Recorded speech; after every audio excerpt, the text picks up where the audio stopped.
Sedimentary rocks, there are mainly three processes involved in the formation of sedimentary rocks. The first two processes are weathering and erosion. Weathering, you have to know, it is the breaking down of big rocks into smaller sediments.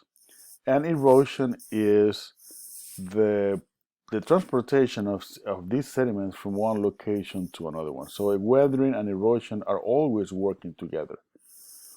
Then we have the deposit of sediments. All the sediments that are being weathered and eroded, they eventually end up in some bodies of water, like lakes or the mouth of rivers, and then they start depositing, making layers. So that's why I have the layers right here. Then the force of gravity and the weight of the water start being putting some force, pushing down, compacting the different layers, and then eventually also cementation. That's when the little sediments stick together, they cement to each other. So the last step in the process of sedimentary rocks is compaction and cementation.